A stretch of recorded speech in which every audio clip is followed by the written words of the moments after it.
The season of 1847 had begun with all the splendour London society could muster, yet Edmund Ashford, Viscount Thornwood, regarded it with the same weary indifference he had cultivated over 25 years of navigating the aristocratic world. Standing in the drawing-room of Thornwood House, he gazed through the tall windows overlooking Berkeley Square, watching the carriages arrive for yet another soirée his mother had insisted upon hosting. The late afternoon light gilded the brass fittings and cast long shadows across the Persian carpets, but Edmund felt none of the warmth. He felt, as he had felt for months now, perhaps years, a profound emptiness that all the privileges of his station could not fill. "My lord, Lady Pemberton and Miss Hartley have arrived," his butler intoned from the doorway. Edmund turned slowly, adjusting the cuffs of his perfectly tailored evening coat. Miss Clara Hartley. The name stirred something in him that he refused to acknowledge, a tightness in his chest, an awareness that irritated him precisely because he could not dismiss it. She had been a fixture in his life for 3 years now, ever since her widowed mother had become his mother's dearest companion. 3 years of her quiet presence at dinners, musicales, country house parties. 3 years of her standing just at the periphery of his vision, always there when he turned, always ready with some thoughtful observation or gentle assistance that he had come to expect as one expects. The sun to rise. He had never truly looked at her. Not really. She was simply there. "Show them to the blue drawing room," he instructed, his voice carrying the clipped authority that came as naturally to him as breathing. When he entered the drawing room some minutes later, the space was already filled with the soft murmur of feminine conversation. His mother, the Dowager Viscountess, sat in her customary chair by the fire, her silver hair elegantly arranged, her posture impeccable even at 60. Lady Pemberton, round and cheerful, occupied the settee chattering about some charitable endeavour. And there, standing by the pianoforte with her back partially turned, was Miss Clara Hartley. Edmund paused in the doorway, arrested by something he could not name. The evening light from the west-facing windows illuminated her profile, the gentle curve of her cheek, the graceful line of her neck rising from the modest collar of her dove-grey gown. Her dark hair was arranged simply, without the elaborate curls and ornaments other young ladies favoured. There was an economy to her beauty, a quietness that refused to announce itself, but which, once noticed, became impossible to ignore. "Edmund, darling, do come in," his mother called, her eyes twinkling with that particular gleam he had learned to distrust. "Miss Hartley was just about to play for us. You know how accomplished she is." He moved into the room with measured steps, acutely aware that Clara had turned at the mention of his name. Their eyes met briefly, hers a warm brown, steady and unreadable, before she lowered her gaze in that maddening way she had, as though she were somehow beneath his notice. "Miss Hartley," he acknowledged with a slight bow, his tone formal. "I trust you are well." "Quite well, my lord. I thank you for your inquiry." Her voice was soft but clear, with a musicality that matched the instrument she stood beside. She curtsied, the movement economical and graceful. "Then we shall have the pleasure of your performance," he said, moving to take his position by the mantelpiece, the traditional domain of the master of the house. From this vantage, he could observe without appearing to do so, could maintain the distance he preferred. Clara seated herself at the pianoforte, arranged her skirts with unconscious elegance, and placed her fingers upon the keys. The opening notes of a Beethoven sonata filled the room, each phrase shaped with intelligence and feeling. Edmund found himself watching her hands, small, unadorned, moving with quiet confidence across the ivory keys. He watched the slight movement of her shoulders, the way she swayed almost imperceptibly with the music, as though she were not merely playing but conversing with some invisible companion. It was beautiful. She was beautiful. The thought came unbidden and unwelcome. Edmund straightened, annoyed with himself. Miss Hartley was the daughter of a gentleman, certainly, but her circumstances were modest. Her mother depended on his family's patronage.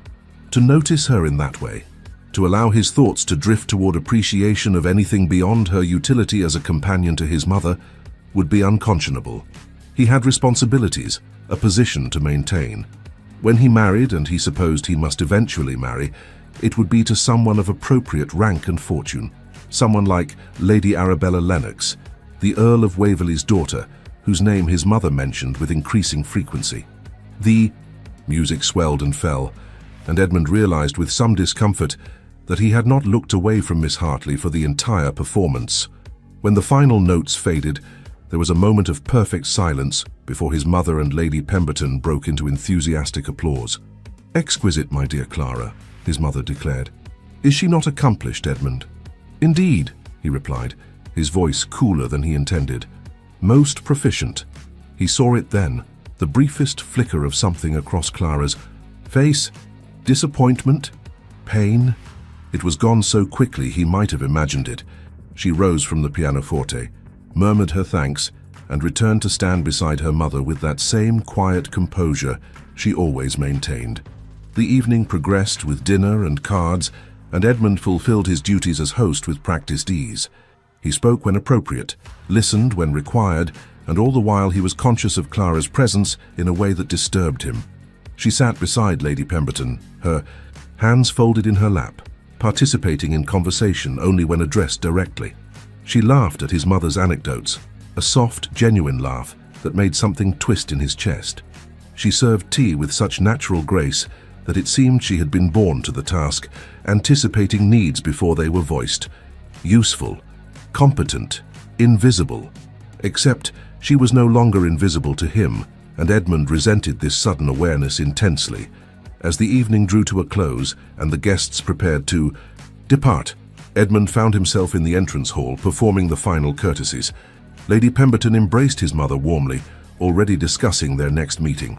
Clara stood quietly to one side, her cloak already fastened, waiting as she always waited, patient, undemanding, present. "Miss Hartley," Edmund heard himself say, and she turned to him with an expression of polite inquiry.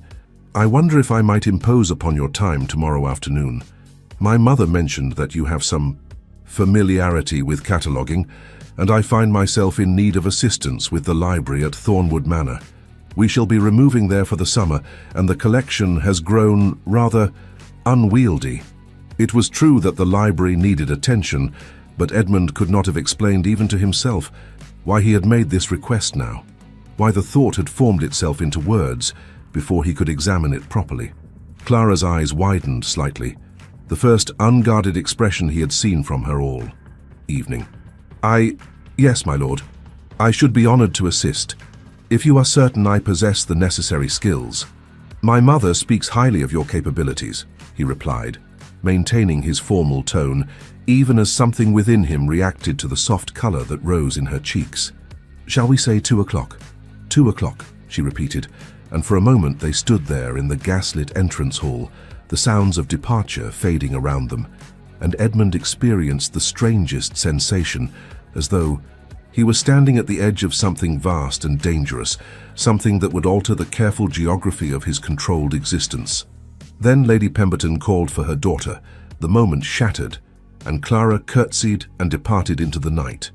Edmund stood in the doorway long after the carriage had disappeared down the square, the cool April air washing over him.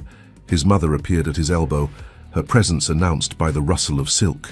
"She is a remarkable young woman," the dowager said softly. "She is adequate to the task," Edmund replied, his voice deliberately flat. His mother was silent for a long moment, and when she spoke again, there was something in her tone that made Edmund's shoulders tense. "Your father stood in this very doorway the night he realized he loved me. He told me years later that it terrified him, that sensation of the world shifting beneath his feet. Mother, I am simply engaging temporary assistance for a practical matter. Of course, darling," she patted his arm, "I am certain that is precisely what it is." She returned inside, leaving Edmund alone with the night and a growing unease he could neither name nor dismiss. Somewhere in the distance, a clock chimed midnight. The season had just begun, and Edmund Ashford, Viscount Thornwood, who had successfully avoided emotional entanglement for 29 years, felt the first hairline fracture appear in the armor he had so carefully constructed around his heart. He did not yet know that the quiet woman in the grey gown, who had stood beside him for 3 years unnoticed and uncomplaining, had loved him for every single one of those days. Nor did he know that she had finally resolved, with the desperate courage of the perpetually overlooked, that this season would be her last attempt to make herself seen, Tomorrow afternoon at 2 o'clock, something would begin that neither of them could prevent. A terrible and beautiful unraveling that would test everything Edmund believed about duty, pride, and the dangerous vulnerability of allowing oneself to love. The library at Thornwood Manor occupied the entire eastern wing of the house, a testament to 3 generations of scholarly aristocrats who had collected books with the same fevered dedication other families collected racehorses or mistresses. Edmund had spent his childhood here, escaping into volumes of history and philosophy, while his father conducted estate business and his mother entertained in the drawing rooms below. It was his sanctuary, the one place where the weight of expectation felt bearable, where he could be something other than the heir, the title, the continuation of a lineage stretching back to the conquest. He stood now before the tall windows overlooking the gardens, watching the gravel drive for the approach of Lady Pemberton's modest carriage. 2 o'clock had come and gone by 10 minutes, and Edmund felt an unfamiliar restlessness that annoyed him intensely. He had spent the morning reviewing estate accounts with his steward, conducting the business that comprised his actual life, the management of lands, tenants, investments. This afternoon's arrangement was a trivial matter, barely worth his attention, certainly not worthy of this peculiar anticipation that tightened his chest and made him check his pocket watch twice in as many minutes. When the carriage finally appeared, Edmund turned from the window with deliberate slowness, composing his features into their customary expression of polite indifference. He heard voices in the entrance hall below, his butler's deep tones and a softer, feminine reply, and then footsteps ascending the main staircase. "Miss Hartley, my lord," his butler announced from the doorway. Clara entered with the same quiet grace she brought to every situation, but today Edmund noticed details he had not allowed himself to observe before. Her day dress was a simple muslin in pale green, modest and neat, but it complemented the warm tones of her complexion in a way that made him wonder if she understood her own loveliness. She carried a worn leather portfolio under one arm, and her hair was arranged practically, swept back to reveal the elegant architecture of her face. When she met his eyes, there was a steadiness in her gaze that he found both attractive and unsettling. "Miss Hartley, you are very punctual," he said, which was a lie. She was late, but he found himself unwilling to begin their time together with criticism. "I apologize for my delay, my lord. Our carriage encountered some difficulty with a wheel." She moved into the room, her eyes widening as she took in the scale of the collection. "Good heavens. Your mother mentioned the library was extensive, but I had not imagined there must be several thousand volumes." 5,347 at last count, Edmund replied, experiencing a flicker of pride despite himself. "My grandfather began the collection in earnest, though there were books at Thornwood before his time. He had particular interests in classical history and natural philosophy." Clara crossed to the nearest shelf, her fingers trailing along the spines with the reverence of someone who truly valued books rather than merely collecting them for show. "Marcus Aurelius," she murmured, drawing out a leather-bound volume. "In the original Latin. How extraordinary." "You read Latin?" Edmund heard the surprise in his own voice and regretted it. Clara glanced at him, over her shoulder, and there was something in her expression that might have been amusement. "My father was a scholar before circumstances required him to take a living in Hertfordshire. He believed that education should not be constrained by one's sex. I read Latin, Greek and French with some fluency, and I have a working knowledge of German." Edmund absorbed this information, recalibrating his understanding of the woman he had dismissed as merely adequate. "That is unusual. I am aware, my lord." She returned the book to its place with care. "It has occasionally been suggested to me that such accomplishments are wasted on a woman of modest fortune who must make her way in the world. I have never shared that view." There was no bitterness in her tone, but Edmund felt an uncomfortable twist of recognition. He thought of his own mother, who had been educated far beyond the norm for her time, who could discourse on politics and philosophy with an intelligence that his father had both valued and, Edmund suspected, sometimes found threatening. Women were not supposed to be intelligent, or rather, they were not supposed to show their intelligence in ways that made men uncomfortable. Clara, it seemed, possessed learning that exceeded many gentlemen of his acquaintance, yet she had hidden it beneath that quiet demeanor. What else, he wondered suddenly, had she been hiding? I confess I requested your assistance under somewhat false pretenses, Edmund said, surprising himself with the admission. The library does require cataloguing, that much is true, but I suspect my mother engineered this arrangement with the hope that we might become better acquainted. Clara turned fully to face him, her portfolio still clutched against her chest like armor. The afternoon light from the windows illuminated her face, and Edmund saw a complexity in her expression that he had never permitted himself to notice before. Intelligence, wariness, and something else. Something that looked almost like hope struggling against resignation. I am aware of your mother's intentions, my lord, she said quietly. The Dowager has been very kind to me and my mother these past 3 years. She has made no secret of her affection for me, nor of her desire to see you settled. Settled, Edmund repeated, the word tasting bitter. What a perfectly bloodless term for the transaction that is matrimony among our class. Clara flinched slightly, and Edmund realized his cynicism had struck her more directly than he intended. She moved to the large oak table at the center of the library, setting down her portfolio with careful precision. When she spoke again, her voice carried a quiet dignity that made him feel suddenly ashamed.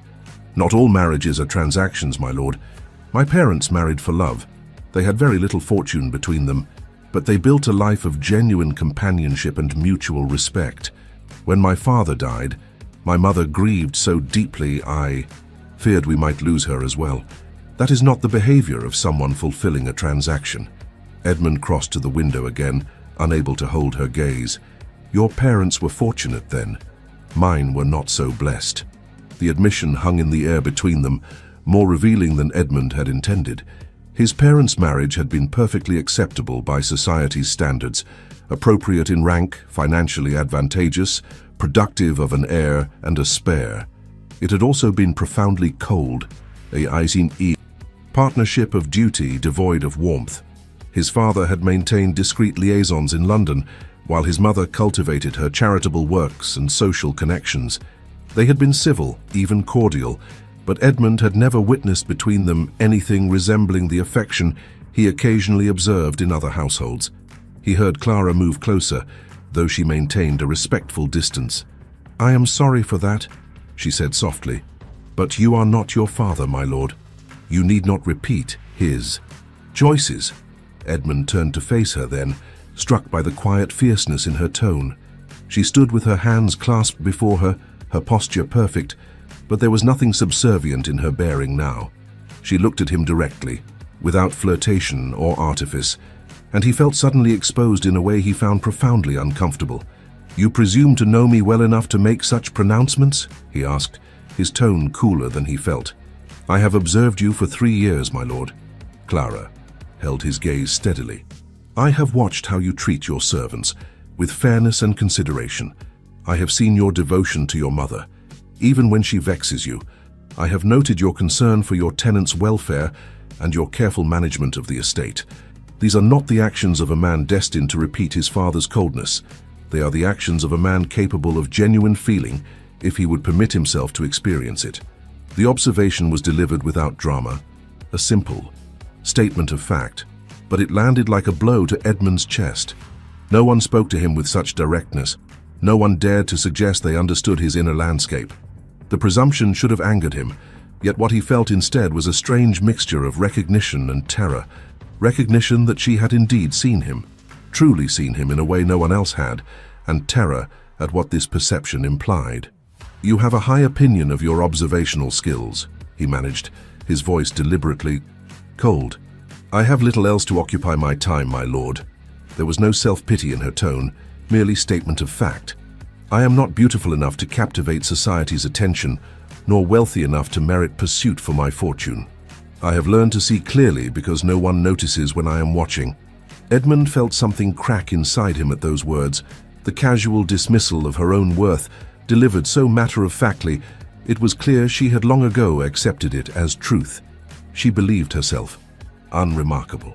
She had no comprehension of how her quiet grace eclipsed the artificial charms of the diamonds who dominated each season's marriage market. You are wrong, he said abruptly, the words escaping before he could examine them.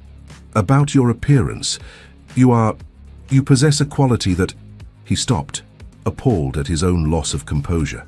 Clara's eyes widened, color flooding her cheeks, and for a moment they stood frozen in the golden afternoon light, the library vast and silent. Around them, "Forgive me," Edmund said stiffly. "That was inappropriate." "No." Clara's voice was barely above a whisper. "It was kind. Kind." The word settled over Edmund like a shroud. He did not wish to be kind to Clara Hartley.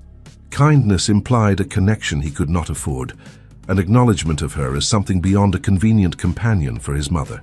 Kindness was the beginning of the sort of weakness his father had scorned, the emotional entanglement that led men to foolish choices and compromised positions. Yet looking at her now, seeing the vulnerable hope in her expression before she quickly concealed it, Edmund felt the foundations of his carefully constructed indifference begin to shift. "Perhaps we should begin the work," he said abruptly, gesturing toward the nearest shelf. "I thought we might start with the classical texts, as you have demonstrated competency in the relevant languages." Clara nodded, visibly composing herself, and moved to where he indicated. They worked in relative silence for the next hour, Edmund retrieving volumes and calling out titles, while Clara recorded them in her neat hand in a ledger he had provided. It should have been tedious, but Edmund found himself acutely aware of her proximity, the soft rustle of her dress as she moved, the way she occasionally murmured a title to herself as though savoring it, the graceful movement of her wrist as she wrote. When they paused for tea, which a servant brought on Edmund's instruction, Clara wandered to the window overlooking the gardens. The spring afternoon was lengthening toward evening, and the light had taken on that particular quality unique to English countryside, soft and golden, making everything appear somehow more gentle than it truly was. "Do you ride, Miss Hartley?"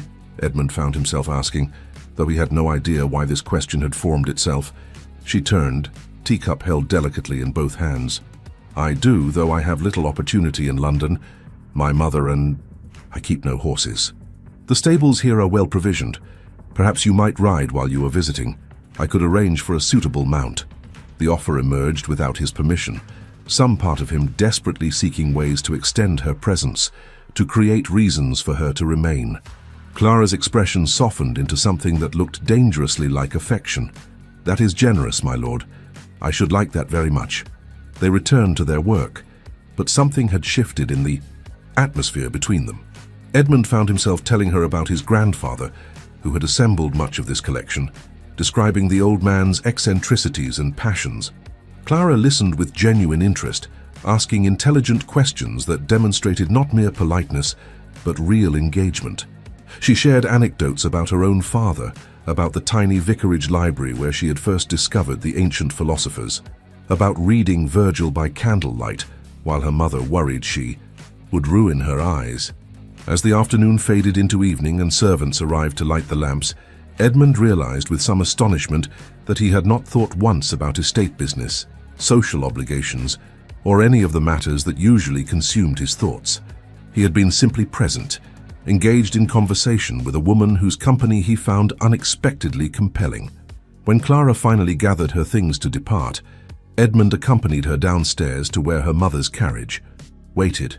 They stood in the entrance hall, and Edmund searched for words to express something he himself did not fully understand. Gratitude, perhaps, or the desire to repeat this afternoon, or simply the acknowledgement that something significant had occurred. "Thank you for your assistance today, Miss Hartley," he said formally, though the words felt inadequate. "It was my pleasure, my lord." She hesitated, then added softly, "Your grandfather built something beautiful here. It deserves to be properly preserved. Perhaps you might return tomorrow," Edmund heard himself say. "We have barely made a beginning." Clara's face illuminated with a smile that transformed her features from quietly pretty to genuinely radiant. "I should be honored, my lord." After she departed, Edmund stood alone in the now dark library, surrounded by thousands of books and the lingering scent of paper, leather, and something else. The faint trace of lavender that was apparently Miss Hartley's preferred perfume. The ancient wound he carried, the certainty that love was a weakness he could not afford, that emotional connection was simply another form of aristocratic transaction, had begun to heal without his noticing, and he had no idea how to stop the process, even if he wished to. Somewhere in the house, a clock chimed 7. Edmund remained motionless, suspended between the life he had carefully constructed and a future he had not planned, watching the last light fade from the sky and feeling, for perhaps the first time since childhood, genuinely afraid. The following fortnight passed in a manner that Edmund would later recognize as dangerous, but which, at the time, felt simply inevitable. Clara returned each afternoon at 2 o'clock, and they worked together in the library with a harmony that both pleased and disturbed him. She proved invaluable. Her knowledge surpassed his initial expectations, her organizational instincts were excellent, and her company provided a respite from the relentless formality of his usual existence. They discussed philosophy and history, debated the relative merits of various poets, and shared a love of learning that Edmund had never found with anyone else of his acquaintance. He told himself it was merely intellectual companionship. He told himself that his increasing preoccupation with the clock approaching 2 each day meant nothing significant. He told himself that the way his chest tightened when she smiled was simply appreciation for her, assistance with a tedious task. He was lying to himself with impressive dedication. His mother observed these developments with knowing satisfaction, but to her credit, made no direct comment. She simply ensured that Clara and Lady Pemberton were invited to every social engagement, that Clara was seated near Edmund at dinners, that opportunities for conversation arose with suspicious frequency. Edmund resented his mother's interference, even as he found himself grateful for it, a contradiction. That troubled him during the long nights when sleep proved elusive. The evening of the Waverley Ball arrived with all the pageantry London society demanded. Thornwood House blazed with gaslight, the ballroom filled with the cream of the aristocracy, the air thick with perfume, candlelight, and the murmur of strategic conversations masked as pleasantries. Edmund stood near the refreshment table, fulfilling his duties as host with mechanical precision, when Clara entered on her mother's arm. She wore a gown of deep blue silk that transformed her from quietly pretty to arrestingly beautiful. The color brought out the warmth of her complexion and the depths of her eyes, and her hair was arranged with more elaborate care than usual. She looked, Edmund thought with some shock, magnificent, and the realization that she had clearly taken exceptional care with her appearance tonight made something primitive and possessive stir in his chest. She saw him immediately, as though drawn by the same magnetic force that made him constantly aware of her location in any room. Their eyes met across the crowded ballroom, and Clara's face lit with a smile that was entirely unguarded, entirely for him. Edmund felt his careful composure slip, felt an answering warmth rise in his expression before he could prevent it. "Thornwood, there you are." A hand clapped his shoulder, shattering the moment. "I've been searching everywhere for you." Edmund turned to find himself face to face with Lord Thomas, Ashworth, Earl of Westmere, a school friend, though the term suggested greater intimacy than their adult relationship warranted. Thomas was handsome, charming, wealthy, and possessed of that easy confidence men born to great fortune could afford. He was also, Edmund knew, actively seeking a wife, having finally bowed to family pressure to secure his succession. "Westmere," Edmund acknowledged with a nod. "I trust you are enjoying the evening." "Immensely, particularly now that I've spotted an absolute vision in blue." Thomas's gaze had fixed on Clara with unmistakable interest. "Tell me, who is that lovely creature speaking with your mother? I don't believe I've had the pleasure of an introduction." Edmund's jaw tightened involuntarily. "Miss Clara Hartley, the daughter of Lady Pemberton, a particular friend of my mother's." "Miss Hartley," Thomas repeated, his eyes never leaving Clara. "Is she spoken for?" "She is not engaged, if that is your meaning." Each word felt dragged from Edmund's throat by force. "Excellent." Thomas grinned with the enthusiasm of a man who had never known romantic rejection. "Then you won't mind performing the introduction, old friend? She looks like precisely the sort of woman I've been hoping to meet. Intelligent eyes, modest demeanor. My mother will approve, which is half the battle, is it not?" Edmund wanted to refuse. Every fiber of his being rebelled against the notion of facilitating Thomas's interest in Clara. But what possible reason could he give? He had no claim on her. He had made no declaration, offered no indication that she was anything beyond a temporary assistant with the library project. To refuse would be to reveal the feelings he had not admitted even to himself. "Of course," he heard himself say, the words tasting of ashes. "Please, follow me." He led Thomas across the ballroom, acutely aware of how they must appear. Two aristocratic gentlemen approaching an unattached young lady of modest circumstances. Clara watched their approach with an expression Edmund could not decipher, though he thought he detected a flicker of uncertainty in her eyes. "Mother, Miss Hartley, permit me to introduce Lord Westmere," Edmund said with rigid formality. "Westmere, Miss Clara Hartley and her mother, Lady Pemberton." Thomas bowed with practiced grace, his attention focused entirely on Clara. "Miss Hartley, what a delight. Thornwood has been criminally remiss in not introducing us sooner. Might I have the honor of your next dance?" Clara's eyes flickered to Edmund's face, as though seeking something, permission perhaps, or guidance, or possibly objection. Edmund maintained his impassive expression with supreme effort, giving her nothing. What could he give? What right did he have to interfere? "I should be pleased, Lord Westmere," Clara said softly, and Edmund felt something tear inside his chest as Thomas offered his arm and led her toward the dance floor. He stood rooted to the spot, watching as Thomas guided Clara into position for a waltz. The music began, and they swept into motion, Thomas speaking animatedly while Clara listened with polite attention. They made, Edmund was forced to acknowledge, a handsome couple. Thomas tall and fair, Clara dark and graceful, both moving with the ease of those well-trained in society's rituals. "You look as though you might commit murder, darling," his mother observed quietly at his elbow. Edmund tore his gaze from the dancers. "I have no idea what you mean." "Of course not." His mother's tone suggested she saw through him entirely.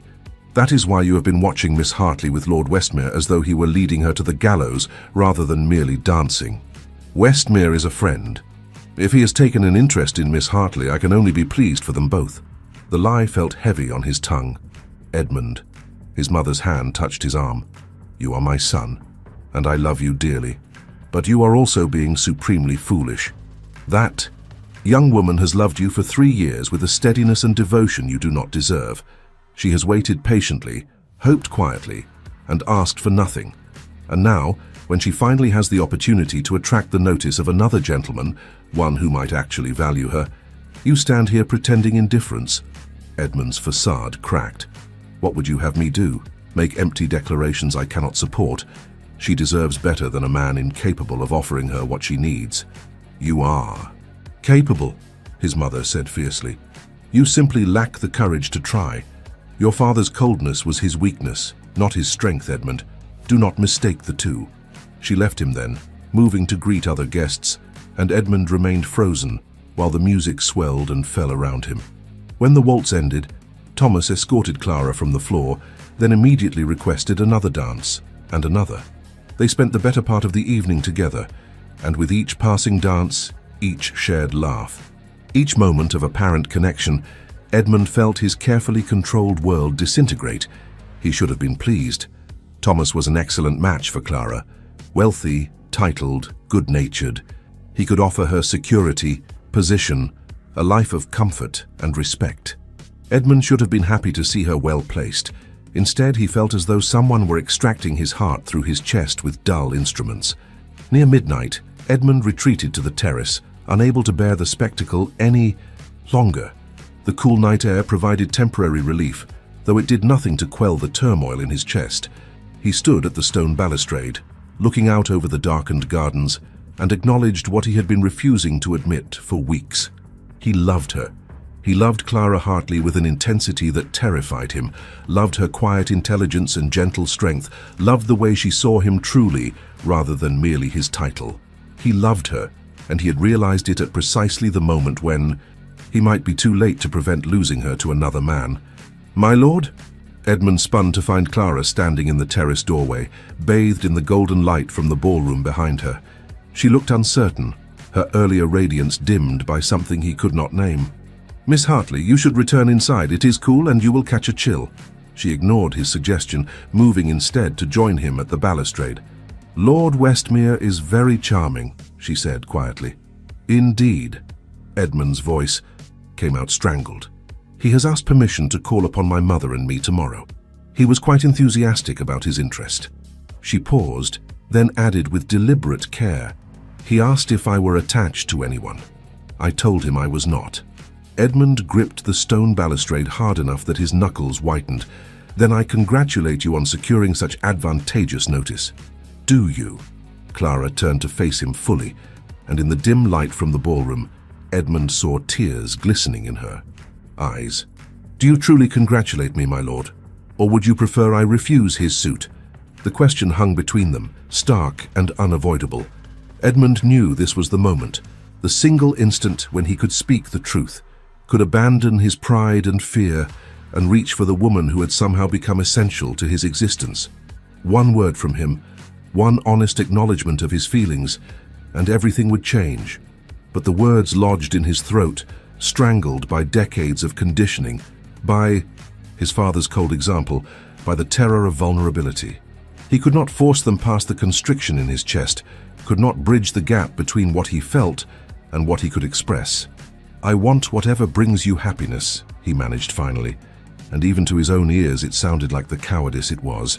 Clara's face crumpled briefly before she mastered it, drawing on reserves of dignity Edmund both admired and despised. I see, she whispered. Then I shall not trouble you further with my presence, my lord. I believe the library cataloguing is sufficiently complete that my assistance is no longer required. Clara, her name escaped before he could prevent it, raw and desperate. But she was already walking away, returning to the ballroom and the warmth and the charming Earl, who had sufficient courage to pursue what he wanted. Edmund remained on the terrace, frozen by his own weakness, and watched through the windows as Thomas Ashworth claimed yet another dance with the woman. Edmund had just permitted to believe he did not want. The night had grown very cold indeed, though Edmund suspected the frost was entirely of his own making. Somewhere inside him, something had broken. Perhaps his pride, perhaps his heart, perhaps merely the last illusion that he could continue living at a safe distance from genuine feeling. He loved her, and he had let her go, and the torment of his own cowardice would, he suspected, haunt him for far longer than was comfortable to contemplate. The morning following the ball arrived with unseasonable rain, as though the heavens shared Edmund's bleak mood. He had not slept, had spent the dark hours pacing his study at Thornwood House, replaying the terrace conversation with Clara until each word had burned itself into his memory. He had behaved abominably. That much was clear even through the fog of his self-recrimination. She had offered him an opportunity, had all but laid her heart at his feet with that trembling question, and he had responded with bloodless platitudes about her happiness. Coward. The word echoed in his mind with his father's voice, that particular contemptuous tone reserved for moments when Edmund had displayed weakness as a child. Emotional attachment is a luxury we cannot afford, his father had told him repeatedly. We marry for position, for alliance, for the continuation of the line. Sentiment is for those with nothing to lose. Edmund stood at his study window, watching rain stream down the glass, and wondered if his father had been as miserable in his certainty as Edmund now felt in his doubt. A knock at the door interrupted his brooding. "Enter," he called, not bothering to turn from the window. "My lord, Lord Westmere has called and requests an audience." His butler's tone carried a note of careful neutrality that suggested he was aware of undercurrents Edmund would have preferred to keep private. Edmund's stomach clenched. "Show him to the drawing room. I shall attend him presently." He took a moment to compose himself, adjusting his cravat and ensuring his expression revealed nothing. Whatever Thomas wanted, Edmund would face it with the dignity his position demanded, even if that dignity was merely a shell concealing chaos. Thomas stood by the fireplace in the drawing room, looking insufferably pleased with himself. He turned as Edmund entered, his face alight with an enthusiasm Edmund found profoundly irritating. "Thornwood, forgive the early intrusion," Thomas began without preamble. "I could not wait to share my news, and as you introduced us, I felt you deserved to be among the first to know." Edmund felt ice crystallize in his veins. "Know what, precisely?" "I called upon Lady Pemberton and Miss Hartley this morning. Shockingly early, I know, but I could not contain myself. Thornwood, she is extraordinary. Intelligent, accomplished, modest, everything I could hope for in a wife. And I believe she looks upon me favorably as well." Each word landed like a physical blow. Edmund forced himself to remain perfectly still, to maintain his mask of polite interest even as something howled inside him. "You move with remarkable speed, Westmere. When one recognizes quality, there is no point in delay," Thomas replied with infuriating confidence. "I intend to court her properly, of course. I'm not so crude as to propose after a single evening. But I wanted you to know my intentions are entirely honorable. Miss Hartley will want for nothing as my countess. I can offer her a position far beyond what her circumstances might otherwise allow." His countess. The words reverberated through Edmund's skull. Clara as Lady Westmere, mistress of Thomas's vast estates, bearing Thomas's children, sharing Thomas's bed. The images assaulted him with visceral clarity, and Edmund had to call upon every ounce of aristocratic training to prevent himself from physically striking his supposed friend. "I see," Edmund managed, his voice emerging with arctic coldness. "And have you considered that Miss Hartley might aspire to more than elevation through marriage? That she might wish to be valued for her mind and character, rather than as a fortunate acquisition?" Thomas blinked, clearly taken aback. "I do value her mind and character. What an odd thing to suggest otherwise. Yet you speak of her as one might speak of purchasing a particularly fine piece of horseflesh, assessing her qualities, determining her worth, deciding she meets your requirements." Edmund heard his voice rising and could not seem to prevent it. "Has it occurred to you that she is a person with her own desires and aspirations, not merely a vessel for your ambitions?" "Thornwood, I am not certain what I have done to offend you," Thomas said slowly, his expression shifting from enthusiasm to wariness. "I came here as a courtesy, to inform you of my intentions toward a young woman under your mother's protection. If I have overstepped, you have overstepped nothing." Edmund cut him off sharply. "Miss Hartley is free to entertain whatever suits she wishes. I merely suggest that you approach her with greater respect for her autonomy." Thomas studied him for a long moment, and Edmund watched realization dawn in his friend's eyes. "Good God," Thomas said softly. "You care for her yourself." Do not insult my intelligence with denials, Thornwood. I have known you since we were boys. You have never shown the slightest emotional investment in any woman before, yet here you stand, practically vibrating with suppressed fury because I have expressed interest in Miss Hartley." Thomas's voice gentled slightly. "Why did you not say something? Why did you introduce us if you had feelings for her?" "Because I am a fool. Because I am a coward. Because I could not admit even to myself what she had come to mean to me until it was too late." "My feelings are irrelevant," Edmund said with desperate coldness. "I am not suited to provide Miss Hartley with what she deserves. You apparently believe yourself capable. I wish you both every happiness." "Edmund, I believe our business is concluded, Westmere. I have estate matters requiring my attention." Edmund moved toward the door, desperate to end this conversation, before he completely lost the fragile hold on his composure. Thomas caught his arm as he passed. "You are making a terrible mistake," he said quietly. "I watched her last night. She danced with me, spoke with me, was perfectly cordial, and yet her eyes followed you constantly. Whatever you believe about your unsuitability, that woman loves you. If you let pride or fear prevent you from pursuing her, you will regret it for the remainder of your life." Edmund pulled his arm free with more force than necessary. "Thank you for your counsel. I shall take it under advisement." He left Thomas standing in the drawing room and retreated to his study, where he proceeded to accomplish absolutely nothing for the next 3 hours. He stared at ledgers without seeing them, attempted to read correspondence without comprehending a word. His mind remained fixed on Clara, on the hope in her eyes on the terrace before he had extinguished it, on the way she had looked at him during those afternoons in the library as though he were someone worth her regard, on the devastating possibility that she might actually accept Thomas's inevitable proposal.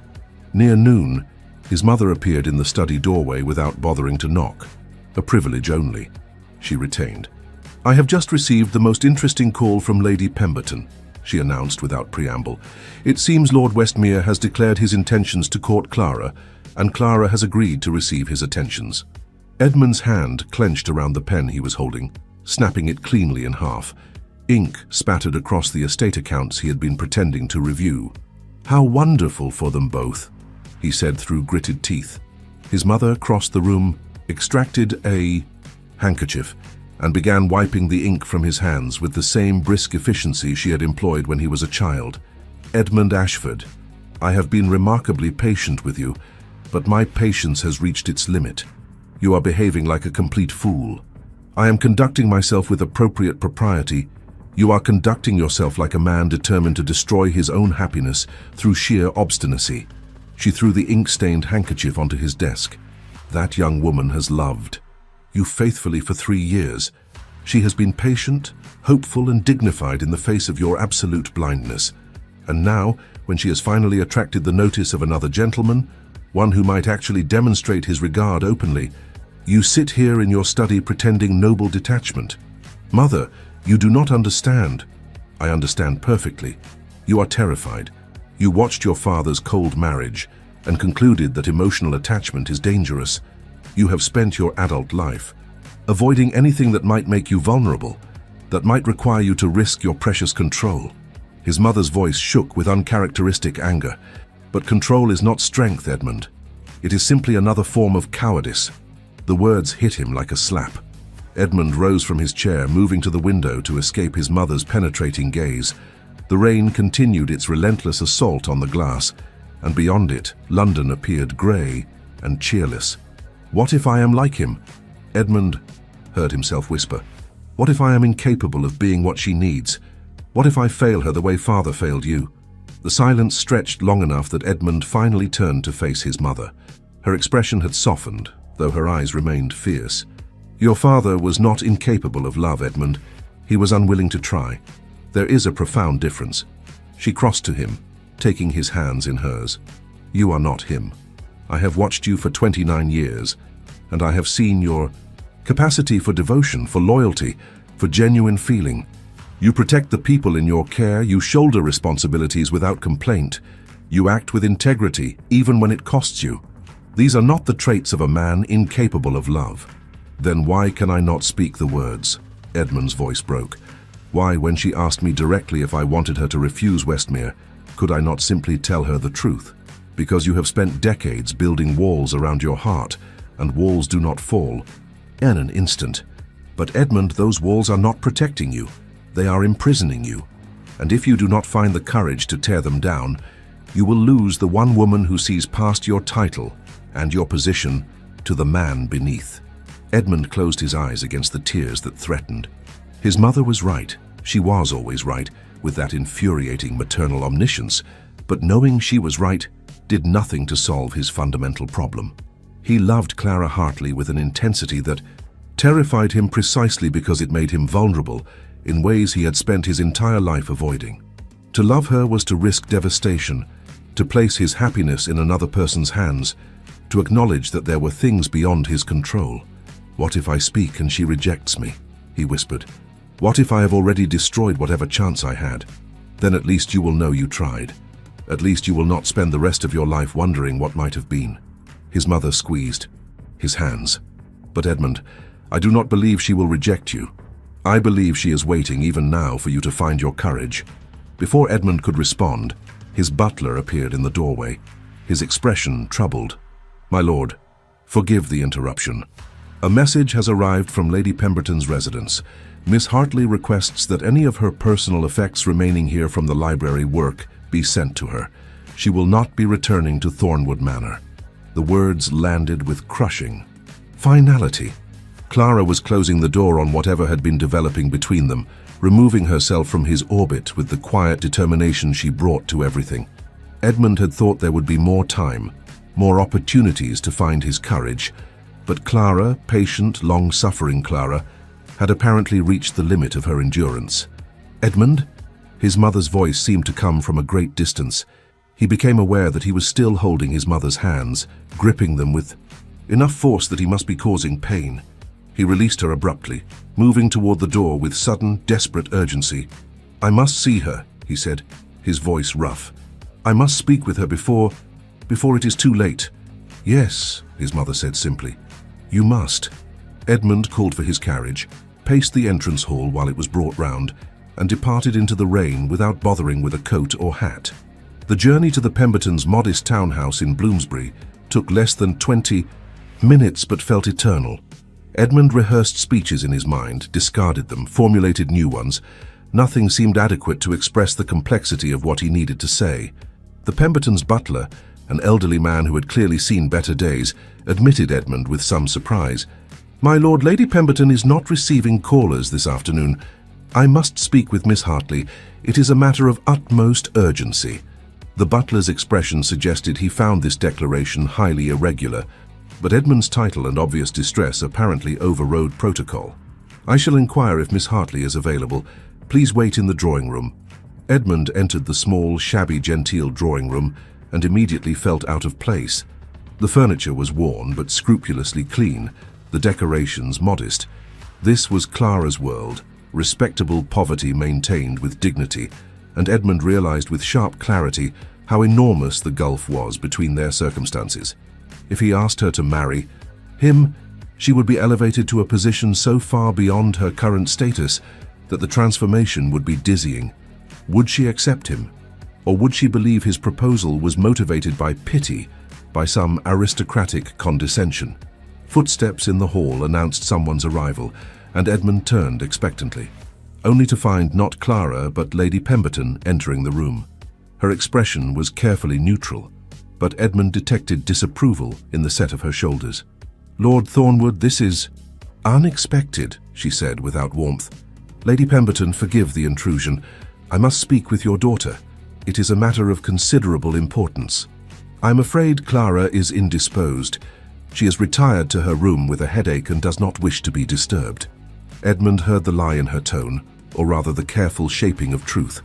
Clara did not wish to see him, and her mother was protecting her from unwelcome attention. "Please," Edmund said, and heard his voice break on the word. "Please, I know I have no right to make demands, but I beg you, allow me 5 minutes to speak with her. If after that she wishes never to see me again, I will respect her decision." Lady Pemberton studied him with the sharp assessment of a woman who had learned to read men's characters out of necessity. Whatever she saw in Edmund's face must have satisfied some requirement, because her expression softened marginally. "My daughter has loved you for 3 years, Lord Thornwood. She has endured. Your indifference with Grace I frankly found remarkable, but even the most devoted heart has limits, and I fear Clara has reached hers." Lady Pemberton moved closer, her voice dropping. "If you have come here to toy with her affections, to assuage your guilt without offering anything substantial, I will ask you to leave now. She deserves better than to be someone's fleeting conscience." "I love her," Edmund said, and felt the truth of it reverberate through his entire being.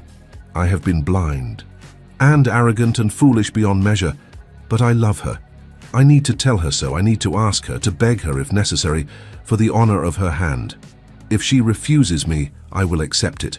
But please, let me at least speak the words I should have spoken weeks ago." Lady Pemberton's eyes glistened with unexpected tears. She nodded once sharply. "Wait here." She departed, leaving Edmund alone in the modest drawing room with his racing heart and desperate hopes. Minutes passed. 5, 10, perhaps. More. Edmund began to fear that Clara had refused even to see him, that he had destroyed whatever chance he might have had. Then she appeared in the doorway. Clara wore a simple day dress in grey muslin, her hair arranged plainly, her face pale and drawn. She looked exhausted, and Edmund realized with devastating clarity that he had done this to her, had caused this suffering through his cowardice and pride. "Miss Hartley," he began, but she held up a hand to stop him. "No," she said quietly, and her voice trembled despite obvious efforts at control. "No, my lord, I cannot bear this. Whatever you have come to say, please spare us both. I have made my decision to encourage Lord Westmere's suit, and I would ask you to respect it." "I cannot." Edmund took a step toward her, saw her flinch and stopped. "Clara, may I call you Clara?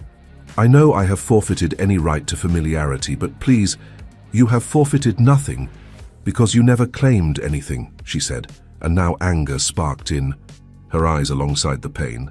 "For 3 years I have stood beside you. I have been useful, decorative when needed, invisible when convenient. I have loved you with every particle of my being, and you have looked through me as though I were no more substantial than air." "I know," Edmund whispered. "I know, and I am ashamed beyond words." And now Lord Westmere, who is kind and honorable and genuinely interested in me, has offered his attentions, and suddenly you appear at my door." Clara's voice rose slightly, passion breaking through her usual composure. "What am I to make of this, my lord? Am I to believe you have suddenly developed feelings after years of indifference? Or is this merely aristocratic possessiveness, a man who does not want something until another man shows interest?" The accusation struck deep because Edmund could not entirely refute it. Had he truly loved her before Westmere's interest, or had jealousy simply revealed what had been growing unacknowledged? He searched his heart and found only honest confusion. "I do not know when it began," he admitted, the words emerging raw and unpolished. "I cannot pinpoint the precise moment I fell in love with you. Perhaps it was during those afternoons in the library. Or perhaps it began years ago and I was simply too blind to recognize it. But Clara, I swear to you, what I feel now is not possessiveness or competition. It is love. Genuine, terrifying, overwhelming love." Clara's eyes filled with tears, but she blinked them back fiercely.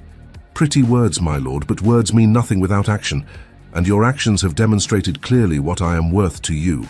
"Then allow me to act," Edmund said desperately. He moved toward her, dropping to his knees before her, in a gesture that would have scandalized society, but which felt like the only appropriate posture for what he needed to express. "Clara Hartley, I am a fool. I am proud and frightened and utterly unworthy of you. But I love you with a devotion I did not know myself capable of feeling. I am asking, no, I am begging, for the chance to prove that to you, to spend the remainder of my life demonstrating through every action what my words have failed to convey." Clara stared down at him, her expression a tumult of emotions Edmund could not fully pass. "My lord, please stand. This is not appropriate." "Nothing about this is appropriate," Edmund said, remaining on his knees. "Appropriate would have been courting you properly from the beginning. Appropriate would have been recognizing your worth when you first entered my life. But I have never been appropriate when it mattered most, and I will not begin now by pretending dignity when what I feel is desperation." "You do not love me," Clara whispered, but her voice lacked conviction. "You cannot.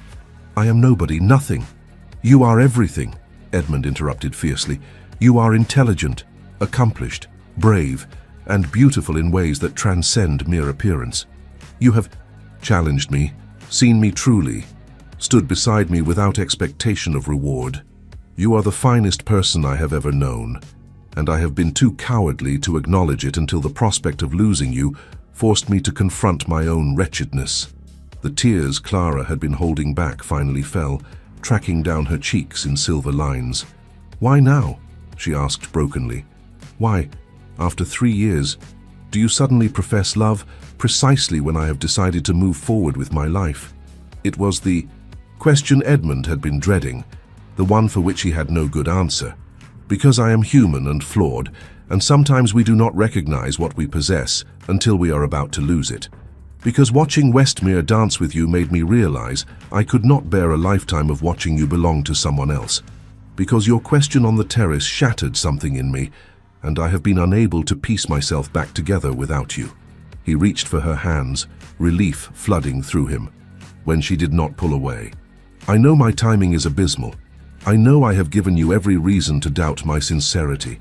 But Clara, I swear to you on everything I hold sacred, I love you. I love you, and I am asking for the chance to be worthy of your love in return." Clara looked down at their joined hands, at Edmund still kneeling before her, and the silence stretched until Edmund thought his heart might actually cease beating from the tension. "Please," he whispered. "Please, Clara.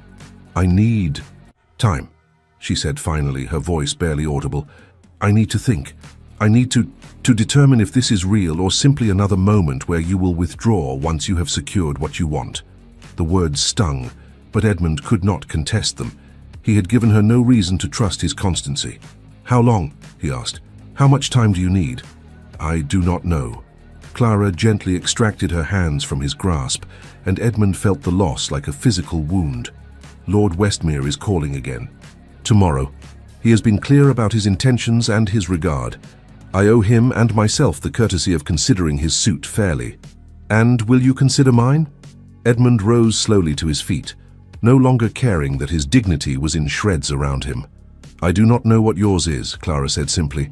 "You have spoken of love, but you have made no actual proposal. You have declared feelings, but offered no vision of a future. What exactly are you asking of me, my lord?" Edmund realized with shock that she was right.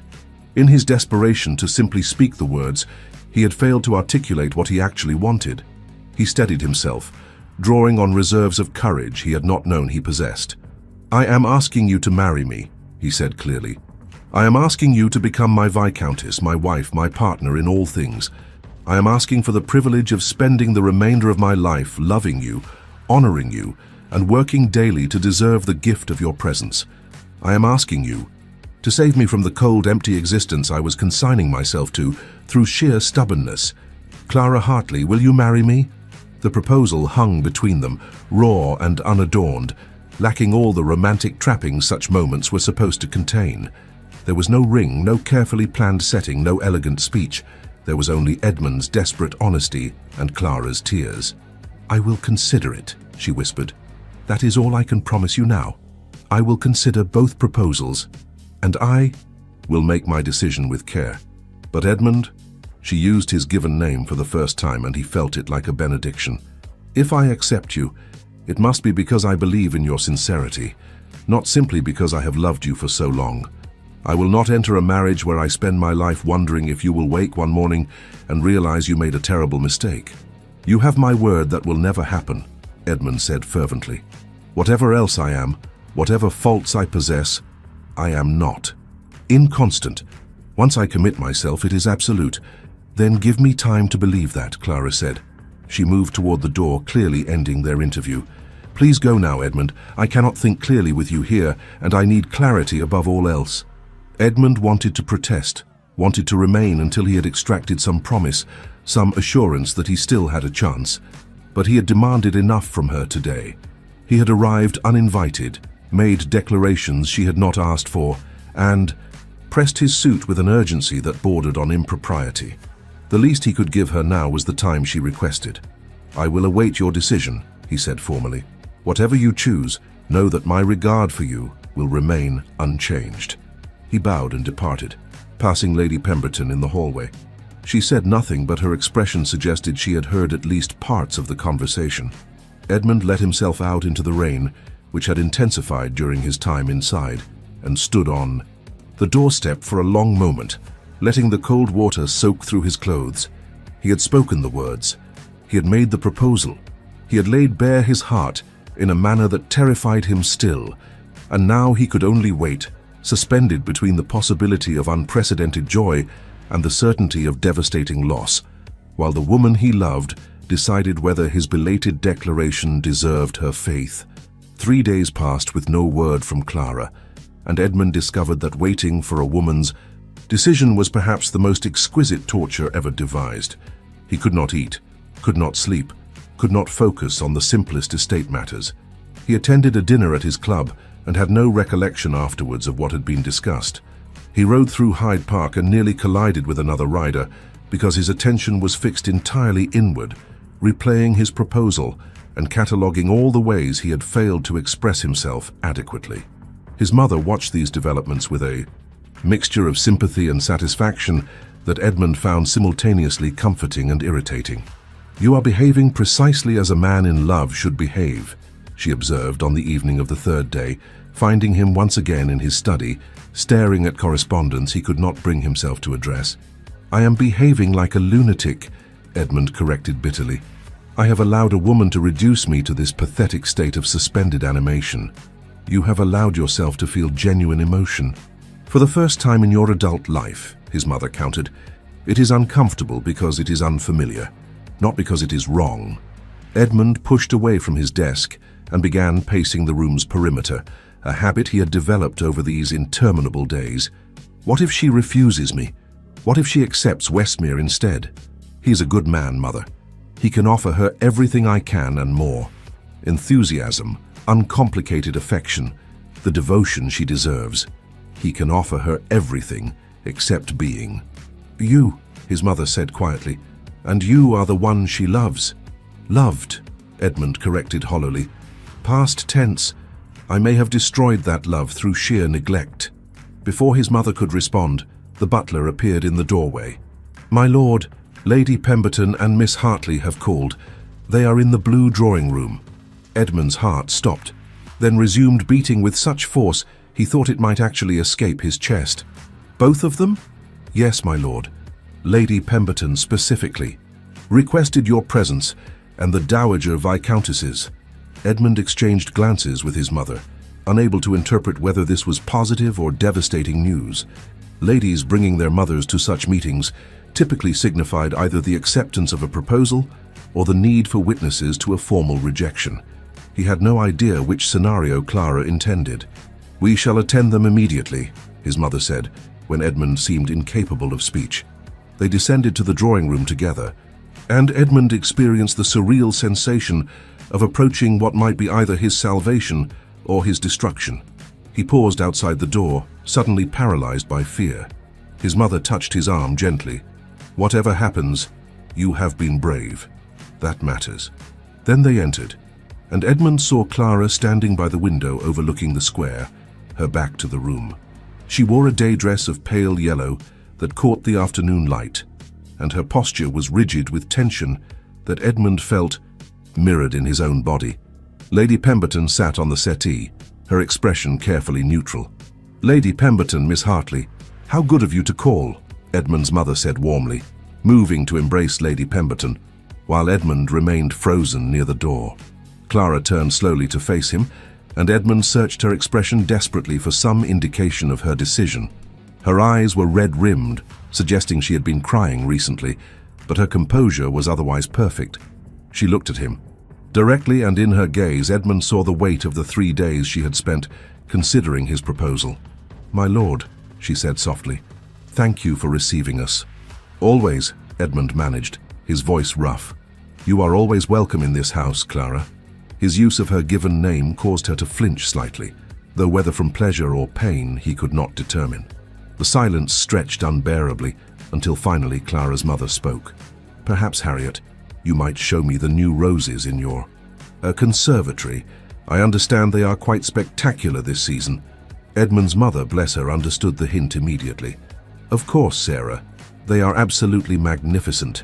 Let us leave these young people to their discussion." The two matrons departed with far more haste than grace, and then Edmund was alone with Clara and the terrible, beautiful uncertainty of her presence. "Would you care to sit?" he offered, gesturing toward the settee. "I prefer to stand, thank you." Clara remained by the window, maintaining physical distance that felt symbolic of something larger. "I have come to give you my answer to your proposal, my lord. I felt I owed you the courtesy of delivering it in person, rather than by letter." Edmund's stomach dropped. The formality of her tone suggested rejection, but he forced himself to remain composed. "I appreciate your consideration. I have given your offer extensive thought," Clara continued, her hands clasped tightly before her. "I have examined my own heart with as much honesty as I can muster. I have prayed for guidance, sought my mother's counsel, and spent considerable time reflecting on what I know of your character and what I have observed of your behavior these past 3 years. And?" Edmund could not keep the desperate edge from his voice. Clara's expression crumbled slightly before she mastered it. "And I have concluded that I cannot accept your proposal." The words landed like physical blows. Edmund felt the room tilt, felt something fundamental tear loose inside his chest.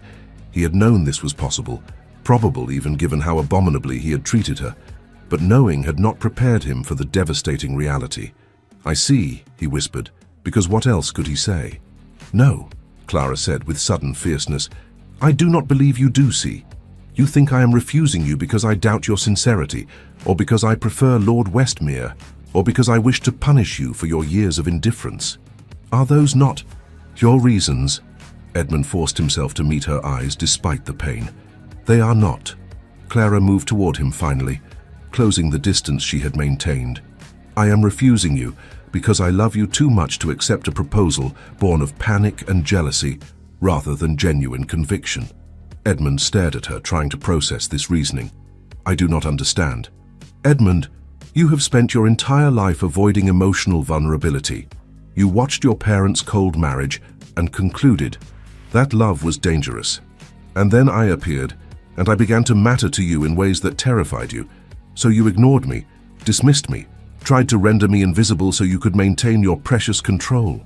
Clara's voice shook, but she continued steadily. Then Lord Westmere showed interest, and suddenly you were forced to confront the possibility of losing me. You panicked. You made desperate declarations. But Edmund, have you actually dealt with your fear, or have you simply transferred it into a different form? The observation struck with devastating accuracy. Edmund opened his mouth to protest, to insist that his love was genuine, but the words died before he could voice them. Was she right? Had he simply reacted to the threat of loss without actually addressing the fundamental terror that had prevented him from recognizing his feelings earlier? "I love you," he said, because it was the only truth he could articulate with certainty. "I know you do," Clara replied gently. "I have always known, even when you did not. But loving someone is not sufficient, Edmund. Marriage requires more than love. It requires trust, communication, vulnerability, the willingness to share one's deepest self with another person, and I do not believe you are ready for that." "Then let me prove I am ready," Edmund said desperately. "Let me demonstrate." "How?" Clara interrupted. "By courting me properly while you struggle against every instinct that tells you to protect yourself? By forcing yourself through the motions of romance, while your heart remains locked behind walls you spent decades constructing? Edmund, you would grow to resent me. You would feel trapped by the very emotions you claim to embrace, and I love you too much to watch that happen." Tears streamed freely down her face now, and Edmund realized she was crying not from anger, but from profound grief. The grief of choosing wisely over choosing what one desperately wanted. "What do you want from me?" Edmund asked, his own voice breaking. "Tell me what to do, Clara. Tell me how to fix this." "I want you to leave London," she said softly. "I want you to go to Thornwood Manor, or to your estate in Derbyshire, anywhere away from society's pressures and expectations. I want you to spend time alone, truly alone, examining what you want from life.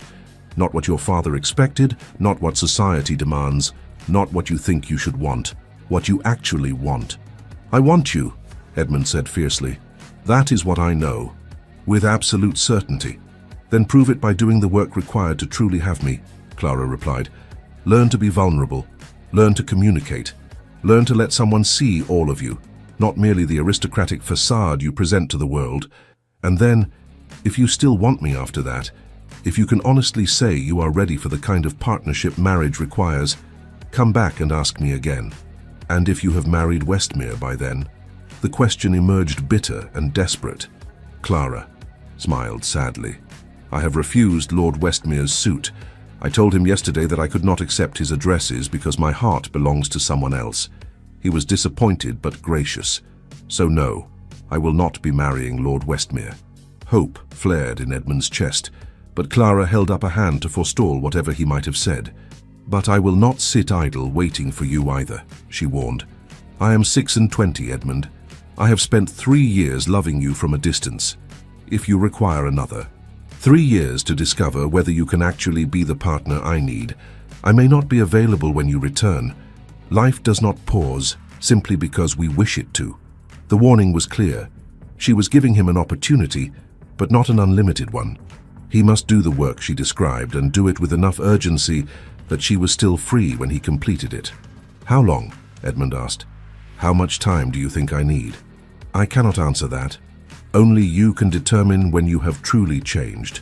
When you have done the internal work required." But Edmund, she stepped closer, close enough that he could smell the lavender scent she favored, close enough that he could see the gold flecks in her brown eyes. "I will know if you have not. I will know if you return still carrying those walls, still afraid of genuine intimacy. And if that is the case, I will refuse you again. Do you understand?"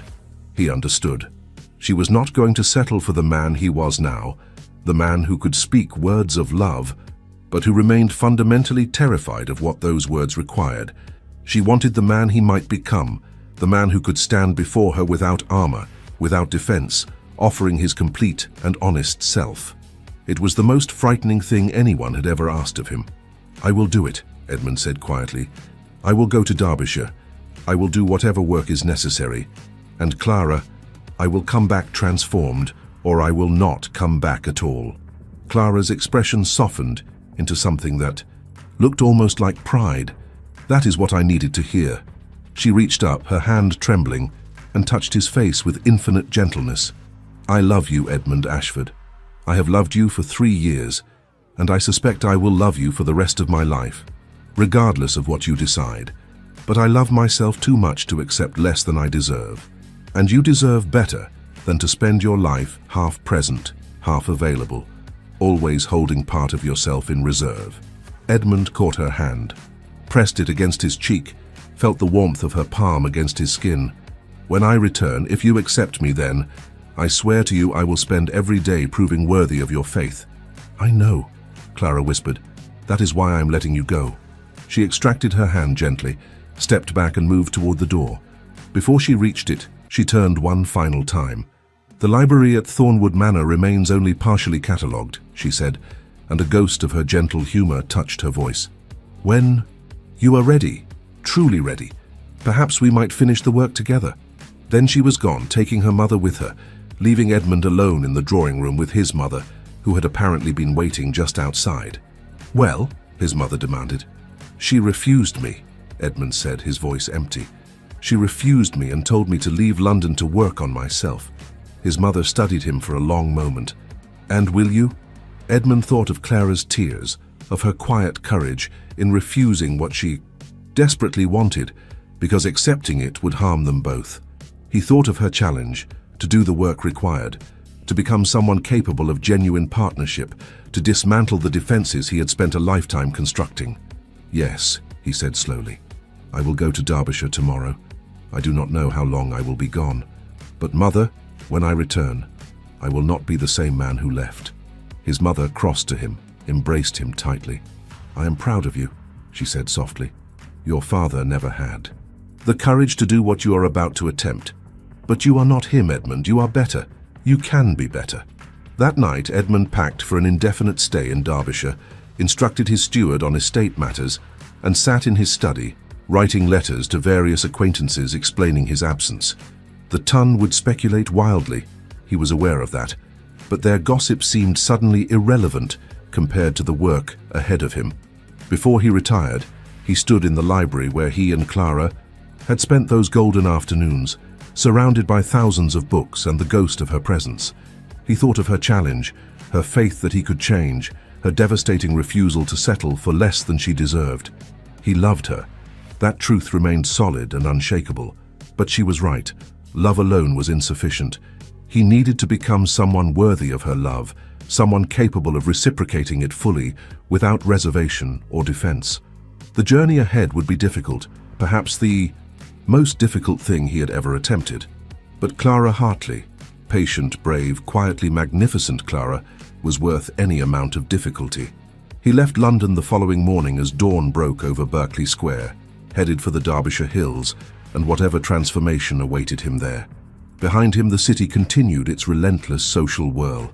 Ahead lay silence, solitude, and the terrifying prospect of confronting himself without distraction. Clara watched from her window as his carriage departed, tears streaming down her face, and prayed that the man who returned would be the one she had always believed existed beneath the armor. 6 months later, as autumn painted the Derbyshire landscape in shades of amber and gold, Edmund Ashford stood at the window of Thornwood Hall and acknowledged that he was a different man than the one who had arrived here in spring. The transformation had not come easily. Nothing worthwhile ever did, but it had come nevertheless, through long months of solitude, reflection, and the painful work of dismantling a lifetime of defensive patterns.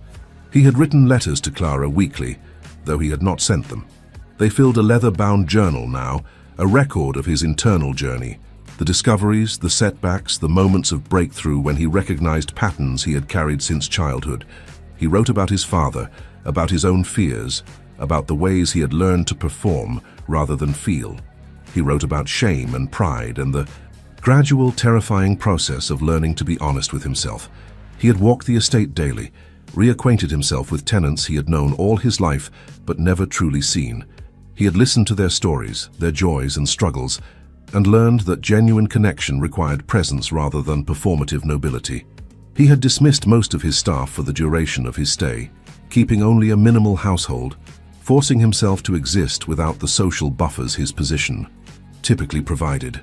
He had read voraciously, hungrily books on philosophy and human nature that his grandfather had collected, but which Edmund had previously dismissed as impractical.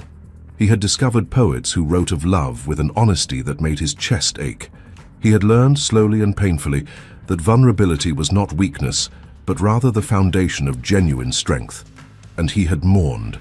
He had grieved the years he had wasted in emotional isolation, the connections he had refused, the life he might have lived if he had possessed the courage to feel deeply sooner.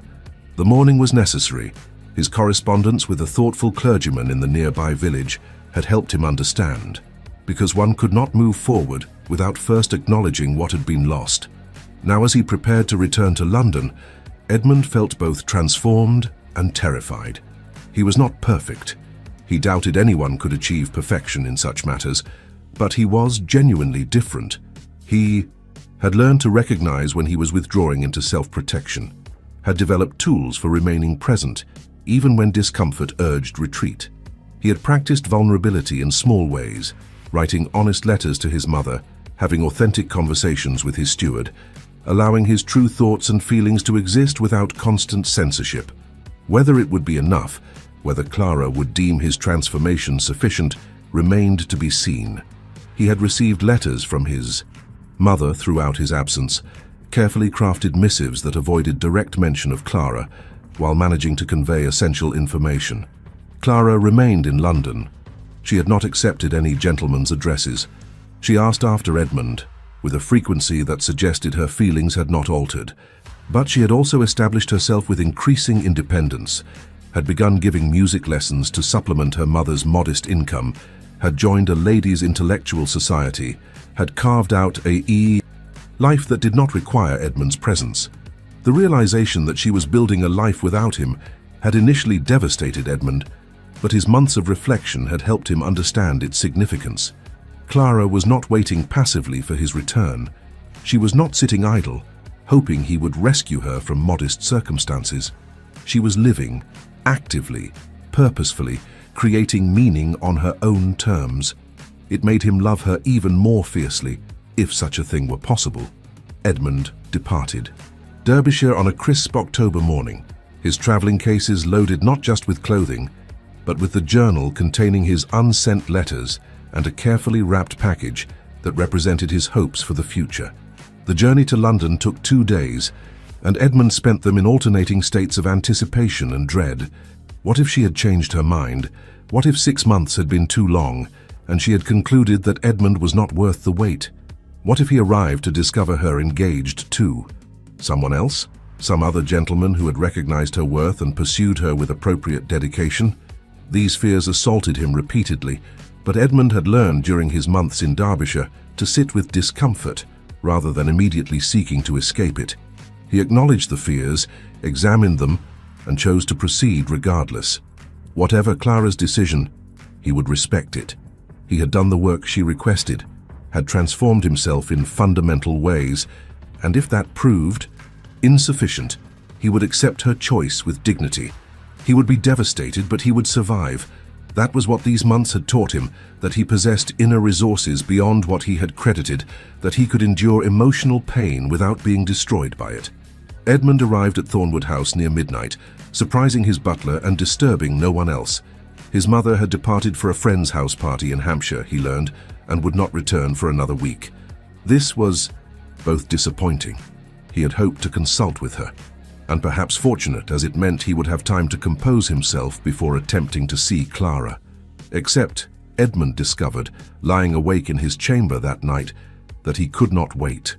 The thought of being in the same city as Clara without seeing her, without knowing whether his transformation had been sufficient, was unbearable. Dawn found him already dressed, pacing his study, willing the clock toward a reasonable hour for making morning calls. At 9:30, still shockingly early by society standards, Edmund set out for the Pembertons' townhouse. The October morning was cool and bright, the air sharp with the promise of coming winter. Edmund walked rather than taking his carriage, needing the movement to burn off some of the nervous energy that threatened to overwhelm him. He rehearsed speeches in his mind, then discarded them. Clara did not want pretty words. She wanted honesty, authenticity, genuine communication. He would offer her truth, unadorned and undefended, and trust that it would be sufficient. The Pembertons' butler admitted him with surprise, but without question. Apparently, Edmund's months of absence had done nothing to diminish his welcome at this house. He was shown to the familiar drawing room and left to wait, while the butler inquired after the ladies' availability. Edmund stood in the center of the modest room, holding the package he had brought, and felt the full weight of the moment descend upon him. Everything he had worked toward these past 6 months converged on what would happen in the next few minutes. His entire future, his hope of happiness, of partnership, of love, depended on how Clara received him and whether she believed his transformation genuine. Then she appeared in the doorway, and Edmund forgot to breathe. She wore a morning dress of deep green that brought out the warmth in her complexion, her hair arranged simply, her expression carefully neutral. But her eyes, her beautiful, intelligent eyes, widened at the sight of him, and Edmund saw hope and fear warring in their depths. "My lord," she said softly, "you have returned." "I have returned," Edmund confirmed, his voice rough from emotion. "Clara, I know this call is unexpected. I know I have no right to appear unannounced after 6 months of absence, but I could not wait another day to see you." Clara moved into the room, maintaining physical distance between them. "You look well," she observed. "Different somehow." "I am different," Edmund said simply. "I have spent these months doing precisely what you instructed, examining myself, confronting my fears, learning to be vulnerable. I do not claim to be perfect, Clara. I doubt I shall ever be perfect. But I am changed in fundamental ways that I hope will prove sufficient." Clara's hands twisted together, the only visible sign of her agitation. "What does changed mean, Edmund? What precisely have you done these past months?" Edmund had anticipated this question, had known she would not simply accept vague pronouncements of transformation. He set down his package and withdrew the leather journal from his coat. "I wrote to you," he said, offering her the journal. "Every week, sometimes more frequently. I did not send the letters because they were not meant for reading. They were meant for honest self-examination. But they contain everything I have been thinking, feeling, discovering, every fear I have confronted, every pattern I have recognized, every moment of breakthrough and setback. I want you to read them, Clara. I want you to see the work I have done." Clara accepted the journal with trembling hands, opening it to reveal page after page of Edmund's precise handwriting. She read a few lines, then looked up at him with tears glistening. "You wrote about your father," she whispered. "I wrote about many things, but yes, predominantly about my father, and how his choices shaped my understanding of love and marriage.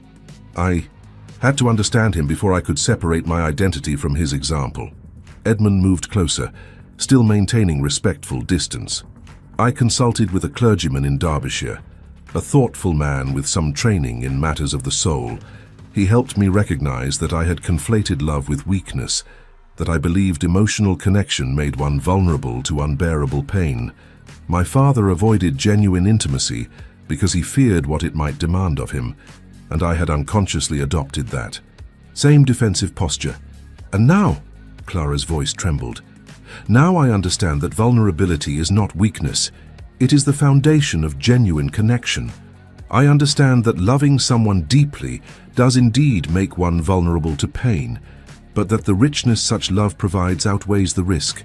I understand that marriage should not be a transaction or a duty, but rather a partnership between equals who choose daily to see and value one another." Edmund heard his voice gaining strength. "Confidence. I understand that you were right, Clara. Love alone was insufficient. I needed to become someone capable of receiving and reciprocating love fully, without reservation." Clara clutched the journal to her chest, her tears falling freely now. "How do I know this is real? How do I know you will not wake one morning and revert to the man you were before?" "You do not," Edmund admitted with painful honesty. "I cannot offer you certainty because human beings are complex and fallible. I Cannot promise I will never struggle with old patterns or occasionally retreat into self-protection, but I can promise you this. I am committed to the work of remaining present, vulnerable, and honest. I have learned to recognize when I begin withdrawing, and I have developed tools for choosing connection instead. Will I sometimes fail? Almost certainly. But I will fail while trying, Clara, not while hiding. He took a step closer, and this time Clara did not retreat. I love you, Edmund continued, his voice breaking. I loved you when I left London 6 months ago, but I loved you in a limited way, a way that would have ultimately harmed us both because I could not offer you the full partnership you deserved. Now I love you with my complete self. I love you enough to be vulnerable, to communicate honestly even when it is uncomfortable, to share my fears and doubts rather than concealing them behind aristocratic composure. I love you enough to be imperfect in your presence, to ask for help when I need it, to build a life together rather than simply offering you a place in mine. Clara was openly weeping now, and Edmund found tears tracking down his own face. Tears he would once have considered shameful, but which now felt simply honest. The question, Edmund said gently, is whether you can believe me, whether my transformation is sufficient, whether you are willing to risk your heart on a man who has already proven he can hurt you deeply. He reached for the package he had set aside, offered it to her with shaking hands. This is for you regardless of your answer. I want you to have it even if you refuse me. Clara set down the journal and accepted the package, unwrapping it with careful precision. Inside lay a leather-bound volume, the Aeneid in the original Latin, a beautiful edition clearly quite old and valuable. It was my grandfather's, Edmund explained softly, one of his most treasured possessions. You mentioned once during our afternoons in the library that you had never owned your own copy of Virgil, that you had only ever been able to borrow one from your father's small collection. I want you to have this, Clara, not because I am attempting to purchase your affections with gifts, but because it represents something significant. My grandfather was the one member of my family who understood the value of genuine feeling, who loved deeply and openly despite the social costs. This book belonged to him, and now it belongs to you because you have taught me to value what he valued. Clara traced her fingers over the embossed leather, fresh tears spilling. Edmund, this is too precious. You are precious, Edmund interrupted. You are the most precious person in my world, and you deserve to possess things of beauty that honor your intellect and passions. They stood there for a long moment, the morning light streaming through the windows, the precious book held between them like a promise. Clara looked up finally, her expression raw and honest and so full of emotion that Edmund felt his heart might simply cease from the intensity. Ask me again, she whispered. Ask me properly. Hope surged through Edmund with such force that he felt light-headed. He dropped to one knee before her, as he had 6 months earlier, but this time without desperation, with quiet certainty instead. Clara Hartley, I am asking for the honor of your hand in marriage. I am asking you to be my wife, my partner, my dearest companion. I am asking you to build a life with me, not to simply occupy a place I have prepared, but to actively create something new together. I promise you honesty, vulnerability, and the dedication to continue growing and changing.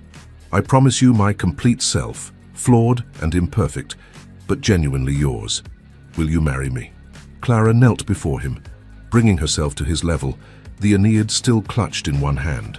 With her free hand, she touched his face with the same gentleness she had displayed 6 months earlier, but this time without reservation. Yes, she breathed. Yes, Edmund, I will marry you. Edmund felt something break open in his chest, not pain, but rather the opposite, a flooding of warmth and light and relief so profound he could not contain it. He caught her face in his hands and kissed her, properly kissed her for the first time, pouring into that kiss all the love and devotion and gratitude that words could not adequately express. Clara responded with equal fervor, her free arm coming around his neck, the book pressed between them like a talisman. They knelt there on the drawing room floor, kissing like the young lovers they had never been allowed to be, making up for 3 years of restraint and 6 months of separation. When they finally separated, both breathing hard, both flushed and disheveled, Edmund rested his forehead against Clara's and felt complete in a way he had never experienced before. "I missed you desperately," he confessed. "Every day in Derbyshire, I thought of you. Every change I made, every breakthrough I achieved, it was all for you, Clara, to become worthy of you. You were always worthy," Clara said softly. "You simply needed to believe it yourself." They remained kneeling for a long while, simply holding each other, until the sound of footsteps in the hall reminded them that they were not, in fact, alone in the house. They rose hastily, attempting to compose themselves, just as Lady Pemberton appeared in the doorway. She took in the scene, her daughter's flushed face and tear-stained cheeks, Edmund's obvious emotion, the discarded wrapping paper and the precious book, and her expression softened into joy. "I take it Lord Thornwood has made you an acceptable offer?" she asked, though her tone suggested she already knew the answer. "He has," Clara confirmed, moving to embrace her mother. "He has asked me to marry him, and I have accepted." Lady Pemberton held her daughter tightly, then extended a hand to Edmund. "Welcome to our family, my lord, though I confess I have considered you part of it for quite some time." "Thank you," Edmund said, his voice thick with emotion. "I promise you, I will spend my life honoring your daughter and working to deserve the faith you have both placed in me." "See that you do," Lady Pemberton replied, but her tone was warm. "Now, I suspect you two have much to discuss. I shall leave you alone, properly chaperoned by an open door, of course, while I write to your mother, Lord Thornwood. She will be absolutely delighted." She departed, leaving Edmund and Clara alone once more.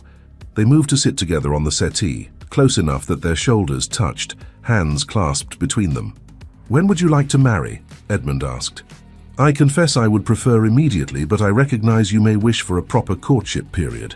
Clara laughed, the sound like music. "I think we have had quite enough courtship already.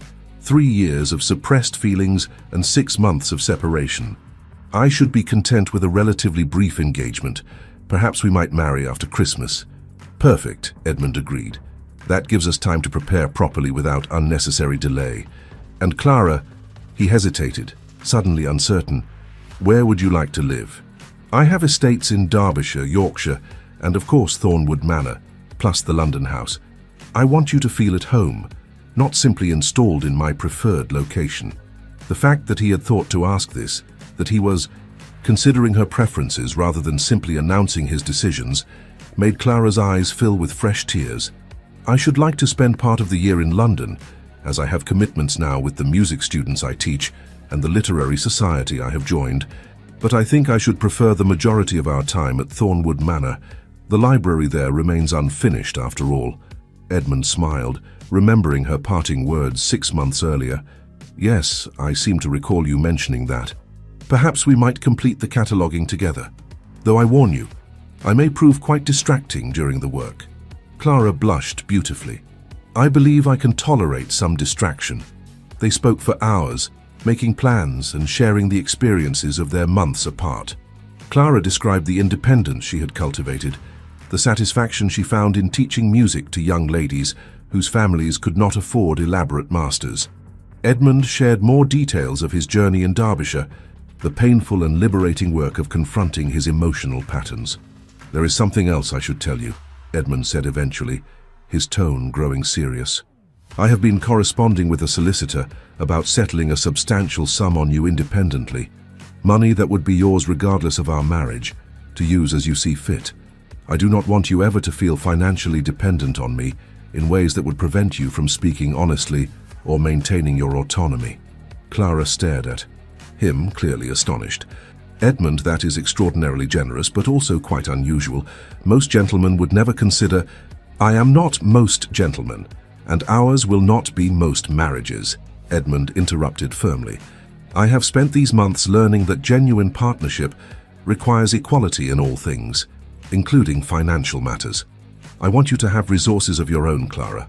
I want you to maintain your music teaching if it brings you joy, or pursue any other interests that engage your considerable intellect.